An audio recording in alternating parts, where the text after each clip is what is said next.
పరిశుద్ధ గ్రంథమైన బైబిల్లో నుండి మొదటి తిమోతి రాసిన పత్రిక, తిమోతికి రాసిన మొదటి పత్రిక 1వ అధ్యాయము 12-13 వచనాలను ఈ వాక్యాన్ని ధ్యానం చేద్దాం. పూర్వము దోషకుడను, హింసకుడను, హానికరుడనైన నన్ను తన పరిచర్యకు నియమించి నమ్మకమైన వానిగా ఎంచినందుకు నన్ను బలపరిచిన మన ప్రభువైన క్రీస్తు యేసునకు కృతజ్ఞుడనై ఉన్నాను. తెలియక అవిశ్వాసము వలన చేసి తిని గనుక కనికరింపబడి తిని. చాలు, అందరూ చెప్పండి. తెలియక అవిశ్వాసము వలన చేసి తిని గనుక కనికరింపబడి తిని. అపోస్తలుడైన పౌలు తిమోతికి ఉత్తరాన్ని రాస్తూ తన లైఫ్ అనుభవాన్ని చెప్తున్నాడు, తన జీవిత సాక్ష్యాన్ని చెప్తున్నాడు. నా ప్రియమైన కుమారుడా, క్రీస్తు యేసునందు నువ్వు బలవంతుడు కావాలని నేను కొన్ని విషయాలు నీకు చెప్తున్నాను, జాగ్రత్తగా విను. పూర్వము నేను దోషకుడుగాను, హింసకుడుగాను, హానికరుడుగా నేనున్నాను. పూర్వము నా పరిస్థితి బాగాలేదు. నేను అలా ఉండటానికి గల కారణం ఏంటంటే తెలియక నేను ప్రవర్తించాను. ఎంత క్లియర్గా చెబుతున్నాడంటే, నేను దోషకుడిగా ఉండటానికి, హానికరుడిగా ఉండటానికి, హింసకుడిగా ఉండటానికి రీజన్ ఏంటంటే నాకు తెలియకే నేను అలా ప్రవర్తించాను. నాకు కానీ తెలిసినట్లయితే నేను అలా ప్రవర్తించేవాడు గాను. తెలియక నేను ప్రవర్తించి తిని గనుక నేను దేవుని వలన కనికరమును పొందాను. ఏం చేశాడు అసలుకి ఈయన పౌలు గారు? ఏమి చేశాడు? దోషకుడిని అన్నాడు, హింసకుడిని అన్నాడు, హానికరుడిని అన్నాడు. ఆయన దేనికి హానికరుడిగా ఉన్నాడు? ఏం చేశాడు? అపోస్తుల కార్యం 8వ అధ్యాయం, అపోస్తుల కార్యము 8వ అధ్యాయము 3వ వచనం. Praise the Lord. అమ్మా, సౌలైతే ఇంట జొచ్చి పురుషులను స్త్రీలను ఈడ్చుకొని పోయి చెరసాలలో వేయించి సంఘమును పాడు చేయుచూ ఉండెను. సౌలే పౌలు. నేను పూర్వము సౌలుగా ఉన్నప్పుడు, పూర్వము హింసకుడుగా ఉన్నప్పుడు, పూర్వము నేను దోషకుడుగా ఉన్నప్పుడు, పూర్వము నేను సౌలుగా ఉన్నప్పుడు నేనేం చేసేవాడంటే ఇంట వచ్చి ఇంటింటికి వెళ్ళి స్త్రీలను పురుషులను యేసు ప్రభువుని ఎవరైతే నమ్ముకొని ఆరాధిస్తున్నారో అలాంటి వాళ్ళందరినీ నేను ఈడ్చుకొని పోయి సంఘాన్ని హింసించేవాడుగాను, వారిని చెరసాల వేసి బాధించేవాడుగా నా లైఫ్ ఉంది. నా లైఫ్ ఎలాగుందంటే ఇంటింటిలో ఎవరైతే ప్రార్థన చేస్తున్నారో అలాంటి స్త్రీలను పురుషులను ఈడ్చుకొని వెళ్ళిపోయి చెరసాల్లో వేసాను. అంత మాత్రమే కాక సంఘాన్ని కూడా నేనేం చేశాను? పాడు చేశాను. ఎప్పుడు ఏమి చేసింది? తెలియక. పూర్వము నాకప్పుడు తెలియదు దోషకుడిగా ఉన్నా, నాకప్పుడు తెలియదు నేను హింసకుడిగా ఉన్నా, నాకప్పుడు తెలియదు నేను హానికరుడిగా ఉన్నా, నాకప్పుడు తెలియదు సంఘాన్ని హింసిస్తూ ఉన్నా, నాకప్పుడు తెలియదు. ఇలాంటి పరిస్థితుల్లో నేనున్నాను. తెలియక చేశాను. ఒక్కోసారి తెలియకే తొందరపడతా ఉంటాం. ఒక్కోసారి లైఫ్ ఎలా ఉండిద్దంటే, మానవ లైఫ్ ఎలా ఉండిద్దంటే తెలిసి పొరపాటు చేయరు ఎవరు, తెలియకే తొందరపడతారు. తెలియకే, అర్థం కాకే, లైఫ్ అనేది అర్థం కాకే, పౌలు గారికి అర్థం కాకే తొందరపడ్డాడు. నేను దోషకుడుగాను, హింసకుడుగాను, హానికరుడుగా ఉన్నాను. ఇదంతా ఉండడానికి గల కారణం ఏంటంటే తెలియక నేను చేశాను. ఎంతగా ఒప్పుకుంటున్నాడో చూడండి. ఎవరైనా ఏదైనా విషయాన్ని ఒప్పుకోండి అని అన్నప్పుడు అసలు అబ్బే ససేమంటే నోట్ల నుంచి మాట కూడా రాదు కొంతమందికి. తెలియక నేను తొందరపడ్డాను, తెలియక నేను అవిధేయుడయ్యాను, తెలియక నేను దూషించాను, తెలియక నేను హాని చేశాను, తెలియక నేను పొరపాటు చేశాను. ఇవన్నీ నేను తెలియకే చేశాను కనుక దమస్కు మార్గములో నజరేయుడని యేసు నన్ను దర్శించి నా కళ్ళుని తెరిచి ఆయన ప్రత్యక్షతను అనుగ్రహించాడు కనుక ఈ రోజున నా బలహీనత, నా పొరపాటులు నాకు అర్థమైనవి. అందుకే నేను కనికరించబడ్డాను. దేవునికి స్తోత్రం. హల్లెలూయా. తెలియక అనే పదాన్ని ఒక 2-3 విషయాలు చెప్తాను, 2-3 వచనాలు చెప్తాను, జాగ్రత్తగా వినండి. తెలియక ఇజ్రాయెల్ ప్రజలు ఐగుప్తు దేశంలో నుండి వారు కానానికి వెళుతున్నారు. కానానికి వెళుతున్నప్పుడు మార్గ మధ్యలో వాడికి ఆకలైంది. మార్గ మధ్యలో ఆకలైనప్పుడు ఏమన్నా పొయ్యి పెట్టి, డేషాలు పెట్టి, కాస్త బియ్యేసి వంటొండి, ఏమన్నా గోంగూర కోసుకొచ్చి, ఏమన్నా చిక్కుడుకాయలు కోసుకొచ్చి, ఏమైనా వంకాయలు కోసుకొచ్చి, ఏమైనా పొట్లకాయలు కోసుకొచ్చి, ఇలాగ ఏమన్నా వంట చేసుకొని ఏమైనా తిన్నారా? మరి ఎట్లా తిన్నారు? ఎట్లా తిన్నారు వీళ్ళు? ఐగుప్తు దేశంలో నుండి వారు కానానికి ప్రయాణమై వెళ్ళటానికి 1 రోజా 2 రోజుల పట్టిందా? 40 సంవత్సరాలు పట్టింది. 40 రోజుల ప్రయాణం 40 సంవత్సరాలు పట్టింది. ఈ 40 సంవత్సరాల్లో అరణ్యంలో పొయ్యి పెట్టారంటారా? మరి ఎలా పోషించబడ్డారు? బైబిల్ చెబుతుంది. వాక్యాన్ని చదువుదాం. నిర్గమకాండము 16వ అధ్యాయము 14-15 వచనాలు. నిర్గమకాండం 16వ అధ్యాయం. మీరు జాగ్రత్తగా వాక్యాన్ని క్యాచ్ చేయండి. 16వ అధ్యాయం 14-15 వచనాలు. ఆకాశము నుండి పడిన మంచు ఎగిరిపోయిన తరువాత నూగు మంచు వలె సన్నని కణములు అరణ్యములో ఉన్న భూమి మీద కనబడెను. ఇశ్రాయేలీయులు ఆ భూమి మీద పడిన సన్నటి కణములను చూచినప్పుడు అది ఏమైనది తెలియక ఇది ఏమి అని ఒకరితో ఒకడు మాట్లాడుకొనుచుండిరి. ఆడకు కూడా ఏం తెలియలేదంట. ఆకాశం నుండి దేవుడు ఆహారం ఇస్తున్నాడనే సంగతి తెలియక వాళ్ళు ఏం చేద్దాం, అరణ్యంలో ఆహారం ఏది అని బాధపడతా, సొలుక్కుంటా, గొనుక్కుంటా ఉన్నారు. అవసరమైతే మోషేని పీక్కొని తిన్నామన్నట్లు అంత ఫీలింగ్ లో ఉన్నారు. ఏమి చేయాలి?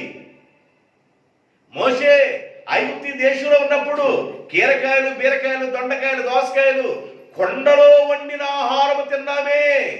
కొండల్లోనంట మాంసం బాగా దిగదిగ ఉడికించుకొని ఆ కొండలో ఉన్న మాంసాన్ని చుట్టూరు పెట్టుకొని అలాగ తింటా ఉండేవాళ్ళు. గేరకాళ్ళు, బోరకాళ్ళు. ఇలా మేము తినేవాళ్ళం ఐగుప్తులో ఉండగా. కీరకాయలు, దోసకాయలు, బెండకాయలు ఇలాంటివన్నీ మాకు దొరికినాయి. అరణ్యంలో ఈ పరిస్థితి ఏంది అనంటే దేవుడు అరణ్యంలో ఆల్రెడీ వాళ్ళకి ఏమి సిద్ధపరిచాడు? ఆహారాన్ని సిద్ధపరిచాడు. అది తెలియక వాళ్ళు మాట్లాడుకుంటున్నారు. తెలియక. తెలిస్తే దేవుడే మనకి మన్నాన్ని పంపిస్తున్నాడు. నూగు మంచు పడుతుంటే ఆకాశం నుండి మంచు పడుతుందండి. నూగు మంచు పడుతుంది. ఇది రోజు పడే మంచే కదా అనుకుంటామా? అనుకోమా? ఆ మంచులో దేవుడు ఏం పెట్టాడు వాళ్ళకి? దేవదూతలు తినే ఆహారముని పెట్టాడు దేవుడు. దేవదూతలు తినే ఆహారముని పెట్టారు. కానీ ఇశ్రాయేల్ ప్రజలు ఆహారం ఇంకా రాలేదు, ఆహారం ఎట్లా అనుకుంటా ఉన్నారు. ఆ నూగు మంచు పడి అది విడిపోయి మంచు అది తెల్లని కడమలుగా మార్చబడిన తర్వాత అదంతా నేల మీద మైదానంలో పరచబడిన తర్వాత ఇదేదో విచిత్రంగా ఉంది, ఇది ఏమని వారు తెలియక మాట్లాడుకొనుచున్నారు. దేవుడు అన్నాడు, ఇది మీ కొరకు ఆహారం రా అన్నాడు. దేవునికి స్తోత్రం. తెలియక ఇశ్రాయేలు ప్రజలకు కూడా దేవుడు ఆహారం పెట్టాడనే విషయం తెలియలా, తెలియకే మాట్లాడుకుంటున్నారు, తెలియకే తొందరపడుతున్నారు. పౌలు గారు అంటాడు, నేను తెలియలేదు కనుక నేను తొందరపడ్డాను, నేను తెలియలేదు కనుక దూషించాను, నేను తెలియలేదు కనుక హానికరుడిగా ఉన్నా, నేను తెలియలేదు కనుక సంఘాన్ని హింసించాను, స్త్రీలను పురుషులను ఈడ్చుకొని పోయి జైల్లో వేశాను, నేను ఎన్నో తప్పిదములు చేశాను. తెలియక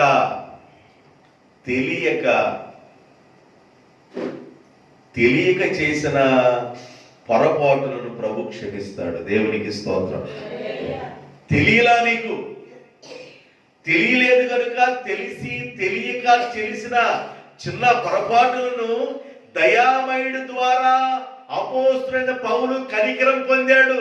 నేను తెలియక పొరపాటు చేశాను కనుక సర్వశక్తిమంతుడైన దేవుని వలన నేను కనికరింపబడ్డాను. నేను తెలియలా, నాకు తెలియలేదు, తాను ఒప్పుకుంటున్నాడు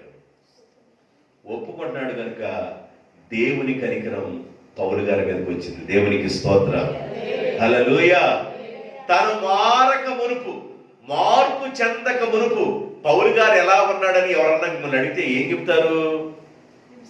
హింసకుడిగా ఉన్నాడు, దోషకుడిగా ఉన్నాడు, హానికరుడిగా ఉన్నాడు, స్త్రీలను పురుషులను బ్లాక్ ఈడ్చుకెళ్ళిపోయి జైల్లో వేసాడు, సంఘాన్ని హింసించాడు, ఇలాంటి పరిస్థితుల్లో ఉన్నాడు.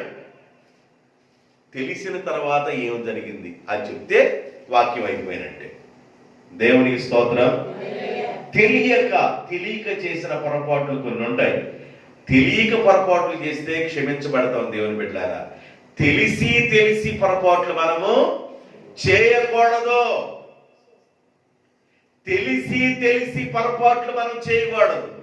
తెలియక పొరపాట్లు చేసే కనుక మనము కనికరించబడ్డాం. సంఖ్యాకాండము 15వ అధ్యాయము 28వ వచనం. సంఖ్యాకాండము 15వ అధ్యాయము 28వ వచనం. పొరపాటున యెహోవా సన్నిధిని నేను పొరపాటున యెహోవా సన్నిధిని దానిని చేసేదను గనుక తెలియకయే పాపము చేసి తిని గనుక యాజకుడు ప్రాయశ్చిత్తము చేయును. దాని నిమిత్తము ప్రాయశ్చిత్తము యాజకుడు చేయటం వలన నాకు పాప క్షమాపణ దొరుకుతుంది. కారణం ఏంటంటే పొరపాటు అనేది నేను తెలియక చేశాను. తెలిస్తే పొరపాటు చెయ్యం.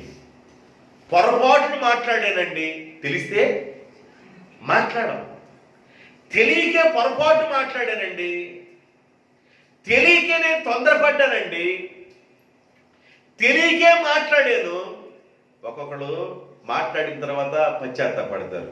అబ్బా అనవసరంగా మాట్లాడాను, నేను ఎందుకు ఇలా అన్నాను, నేను ఎందుకు ఇలా మాట్లాడాను, నేను ఎందుకు ఇలా బిహేవ్ చేశాను అని వాళ్ళు అర్థం చేసుకున్న తర్వాత తెలియక నేను తొందరపడ్డాను కనుక నేను కనికరమ పొందుతున్నాను. దేవునికి స్తోత్రం. సంఖ్యాకాండం రాయబడి ఉంది, పొరపాటు నేను చేశాను, యెహోవా సన్నిధిలో నేను తెలియకే నేను తప్పు చేశాను, నేను తెలియలా నాకు. అందువల్ల యాజకుడు నా నిమిత్తము ప్రాయశ్చిత్తం చేశాడు కనుక నాకేం కలుగుతుంది? క్షమాపణ కలుగుతుంది. తెలియక చేసిన తప్పుకి క్షమాపణ దేవుడు దయచేస్తాడు. యాజకుని ప్రార్థన ద్వారా తెలియక నువ్వు చేసిన పొరపాటు, తెలియక నువ్వు మాట్లాడిన మాటలు, ఈ పొరపాటుల్ని ఒకవేళ దేవుని సన్నిధిలో ఒప్పుకోవటం వల్ల, యాజకుడు నీ కొరకు ప్రార్థన చేయటం వల్ల, నీకు తెలియక చేసిన పొరపాట్ల వల్ల నీవు క్షమాపణ నొందుదువుగాక. దేవునికి స్తోత్రం. తెలియకయే అపోస్తలుడైన పౌలు తెలియకయే నేను పూర్వము దోషకుడిగా ఉన్నాను, హింసకుడిగా ఉన్నాను, హానికరుడిగా ఉన్నాను, సంఘాన్ని హింసించేవాడుగా ఉన్నా, స్త్రీలను పురుషులను ఈడ్చుకొని పోయి జైల్లో వేసేవాడుగా ఉన్నా. ఎందుకు ఇంత కర్కశంగా ప్రవర్తించారంటే తెలియకయే. ఏదంట? తెలియకే పొరపాటు చేస్తారు. తెలిసి ఎవరు పొరపాటు చేయరు, తెలియకయే. ఆదికాండం 38వ అధ్యాయం 15వ వచనం దగ్గర నుండి 18వ వచనం వరకు చదవండి. ఆదికాండము 38వ అధ్యాయం 15వ వచనం దగ్గర నుండి 18వ వచనం వరకు. యోధ ఆమెను చూచి ఆమె మార్గ మధ్యలో ఉన్న ఒక లేడీ ముఖము కప్పుకొని ఆమె కోడలు అనుకోక వేశ్య అనుకొని ఆ మార్గమున ఆమె దగ్గరకు పోయి ఆమె తన కోడలైన తామారని తెలియక. ఏందంట? తెలియక.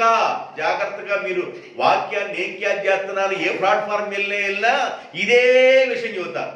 అందుకని మీరు ఇదే క్యాచ్ చేయాలి. ఆమె తామారు ఆమె కోడలని తెలియక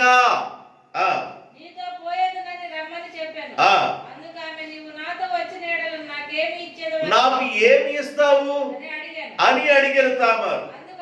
అందుకతడు నేను మందలో నుండి ఒక మేక పిల్లను నీకు ఇస్తానని చెప్పాడు. ఆమె ఆ మేక పిల్లను ఇచ్చేంత వరకు నా దగ్గర నువ్వు ఏమి కొదువు పెడతావు అని అడిగాను. అతడు నేను నీ యొద్ద ఏమి కొదువ పెట్టవలనని అడిగినప్పుడు ఆమె నీ ముద్రయు దాని దారమును నీ చేతి కర్రయు అని చెప్పాను. ముద్రయు దారము చేతి కర్రయు ఆమెకిచ్చి ఆయనతో వెళ్ళాను. ఆమె అంటే తామారుగా ఉన్న యోధా కోడలు ఆయన వలన గర్భవతి ఆయన. అప్పుడు ఆమె లేచిపోయాను, తన ఇంటికి వెళ్ళిపోయాను. తరువాత యోధ ఆ స్త్రీ యొద్ద నుండి ఆ కొదువును, ఏది ముద్రను దారాన్ని కర్రను తీసుకొనుటకు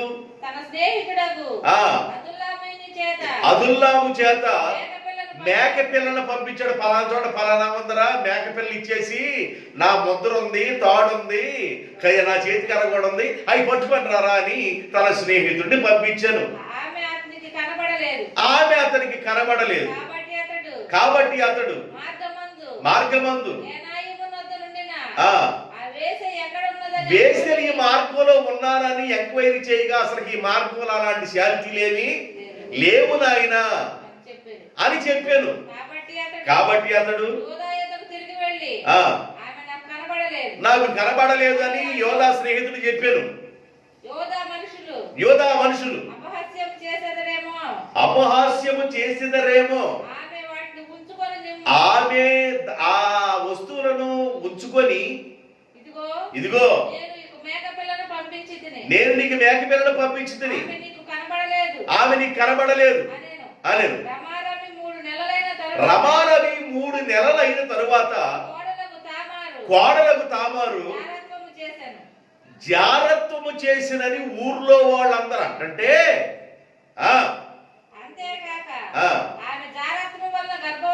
గర్భవతి అయిందని ఊర్లో వాళ్ళన్న మాట వాళ్ళ మావైని యోధాకు తెలిసాను. అప్పుడు యోధ ఆమెను బయటకు తీసుకొని రండి. ఎంత కోపం వచ్చింది వీడికి? ఎవరికి? మావకి ఎంత కోపం వచ్చింది? ఆమెను బయటికి తీసుకురండి, కాల్చివేయి చేయాలా. ఎంత రోషం వచ్చేసిందో యోధాకి. అరే నీ సోకు, నీ ముఖము, నీ ఆలోచన, అసలు నీ ప్రవర్తన ఏం సోగ్గాడా? అరే తీసుకురంటారా, బయట తీసుకురంటారా, కాల్ చేద్దామన్నాడు. అంటే ఎందుకు ఆ మాట అన్నాడంటే మోషే ధర్మశాస్త్ర ప్రకారము రాళ్లతో కొట్టి చంపాలా. ఈయన అంటాడు కాలు చేద్దామన్నాడు. అంటే ఎంత కోపంతో మాట అన్నాడు. సరే ఆమె ఏం చేసిందంటే పిలిపించినట్టుగా, పెద్దలు పిలిపించినట్టుగా వచ్చింది. ఏమ్మా, మరి యోధా కొడుకును నువ్వు పెళ్లి చేసుకున్నావు, అతనేమో చనిపోయాడు. యోధాకి చిన్న కొడుకు వయసు వచ్చిన దాకా నిన్ను ఉండమన్నాడు.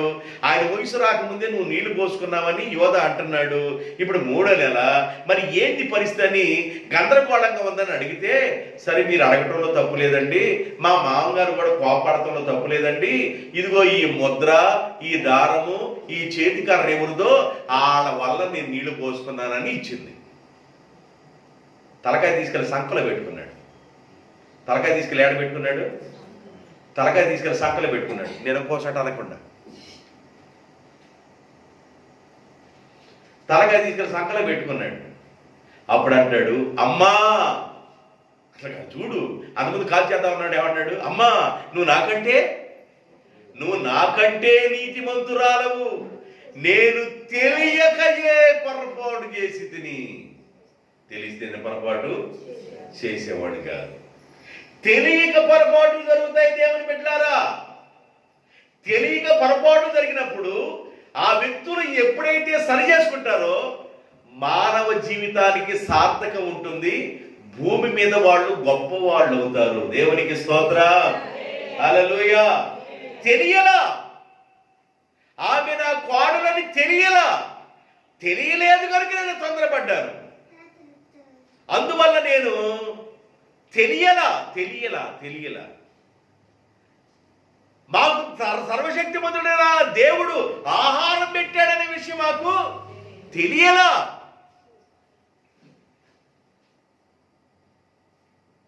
తెలియక పొరపాట్లు చేశాం. అందువల్ల యాజకుడు ప్రాయశ్చిత్తం చేయగా పాప క్షమాపణ కలుగుతుంది. దేవునికి స్తోత్రం, హల్లెలూయా. తెలియక, జాగ్రత్తగా రండి, 3 విషయాలు చెప్పాను. తెలియక ఒకసారి తెలియకే తొందరపడతాం. ఒకసారి నోటంపటి ఏ మాట వచ్చిందో తెలియదు కొంతమందికి. నోటంపటి అనే మాట వచ్చిద్దా? ఇంక దేనంపటి అన్న వచ్చిద్దా?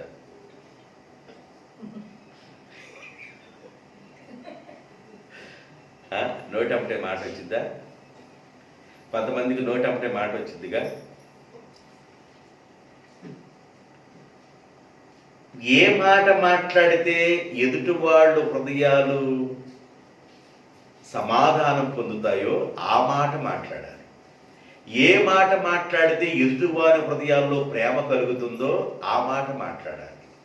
ఏ మాట మాట్లాడితే ఎదుటివారి మనసులు కుంగిపోతాయో అలాంటి మాటలు మన నోట రానివ్వకూడదు. మనం మాట్లాడే మాట ఇతరులకి క్షేమమును, ఇతరులకి మంచి, ఇతరులకి ఆరోగ్యము కలిగే విధంగా మాట్లాడాలా. నా మాటలు అర్థమైన స్తోత్రం చెప్పండి. అర్థం కాకపోతే మౌత్ తీసుకొచ్చి ఇస్తాను. వాళ్ళకి ఎందుకు అర్థం కాలేదని అడుగుతాను. అర్థమైన వాళ్ళందరూ స్తోత్రం చెప్పండి, గట్టిగా చెప్పండి. మిమ్మల్ని ఏమంటలా, గట్టిగా చెప్పండి. హల్లెలూయా.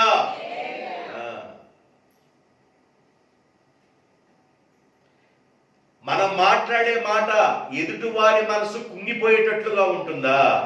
ఎదుటివారి మనసును బలపరిచేటట్లుగా ఉంటుందా? కొంతమంది మాట్లాడుతుంటే ముఖం మీదే నొప్పులు కానీ ఆ ఉప్పు తీసుకొచ్చి పడైతే షటపట అంటారు చూసావా? ఆ ముఖం మీద షటపట అంటాడు ఒక ముఖం మీద. మనం ఎదుటి వాళ్ళతో మాట్లాడుతున్నప్పుడు ఎంత విధంగా కోపంతో వాళ్ళున్నా నువ్వు మాట్లాడే మాట మృదువైన మాట కోపమును చల్లార్చును. దేవునికి స్తోత్రం. కొందరు మాట మాట్లాడితే ఎట్లా ఉండేదంటే మండే మంటలో లీటర్ పెట్రోల్ తీసుకొచ్చి పోసినట్లుంది. మండే మంటలో లీటర్ పెట్రోల్ పోసినట్లుండిద్ది. మనం అలా మాట్లాడకూడదు.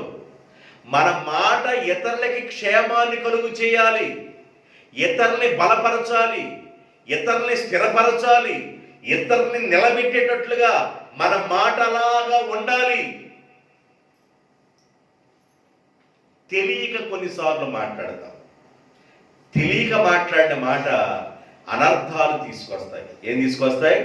అనర్థాలు తీసుకొస్తాయి. తెలియక తెలియక తెలియక అయ్యా నేను తెలియకే పొరపాటు చేశానయ్యా, తెలియకే నేను దూషించానయ్యా, తెలియకే నేను హాని చేశానయ్యా, తెలియకే స్త్రీలను పురుషులను ఈడ్చుకొని పోయి జైల్లో వేశానయ్యా, తెలియకే సంఘాన్ని హింసించానయ్యా, తెలియకే నేను హానికరుడుగా జీవించానయ్యా, తెలియలేదు ప్రభువా నాకు అంటే దేవుడు ఏం చేశాడంటే ఆయన్ని కనికరించెను. దేవునికి స్తోత్రం.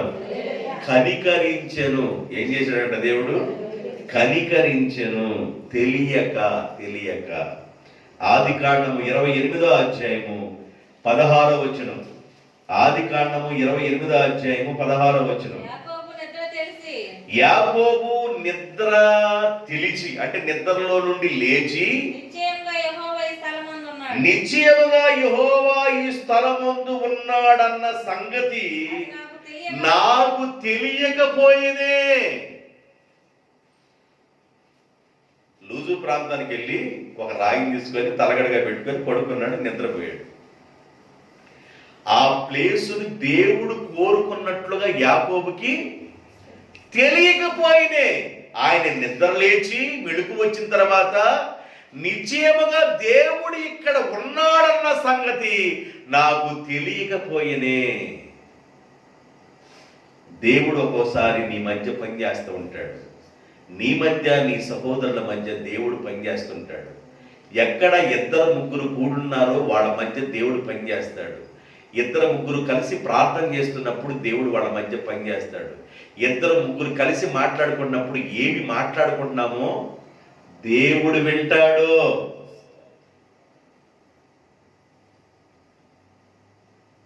కొంతమంది ఒప్పర మీటింగ్ చేస్తారు. ఏ మీటింగ్? తెలుగులో చెప్పండి, తెలుగులో చెప్పండి అందరూ. ఏ మీటింగ్ చేస్తారు? ఒప్పర మీటింగ్.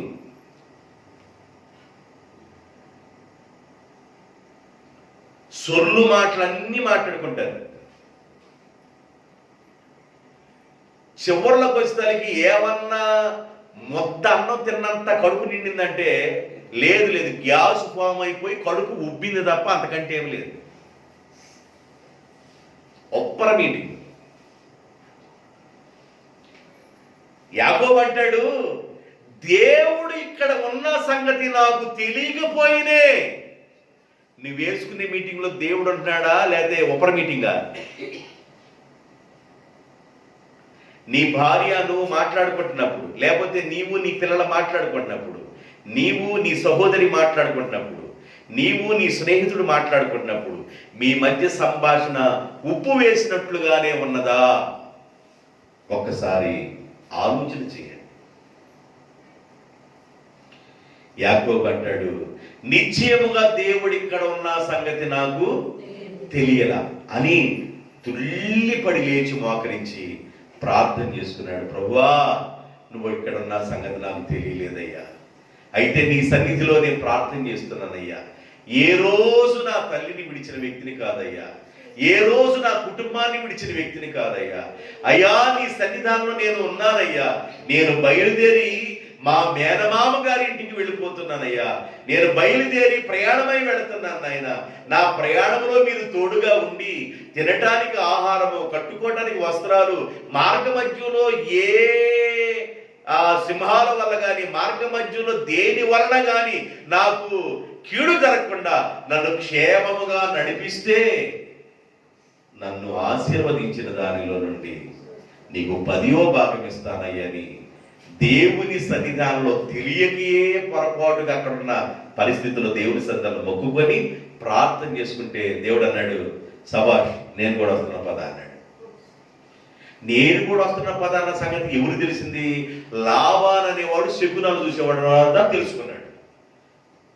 ఏంది మన ఇంట్లో ఏంది పాలు పొందినట్లుగా ఉంది, గొర్రెల మందరం పెరిగిపోతుంది, ఇంట్లో ఆశీర్వాదం ఉంది, ఎంత దీవులు వచ్చింది అని శకునాలు చూసేవాడు దగ్గరికి వెళ్తే ఏమి లేదు, కోనా, ఒరే కోనా,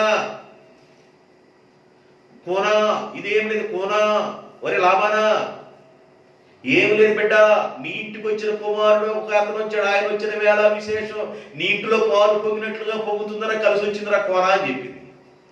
ఎవరో? శకునాలు చూసేవాడు.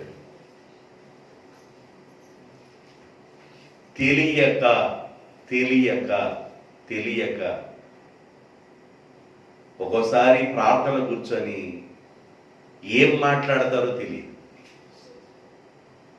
ప్రార్థన కూర్చొని ఏదన్నా ఒక ఫోన్ వస్తే ఆ వ్యతిరేకమైన ఫోన్ అయితే ఆ మోకాళ్ళ మీద నుండి తిట్టిన వరకు తిట్టి సాలిపోయి ప్రభువానికి స్తోత్రం ఆయన, అయ్యా క్షమించాయి. తెలియకే తిట్టాడు.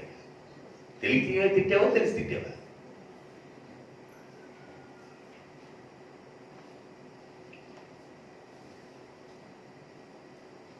రెండో మాట చెప్తాను.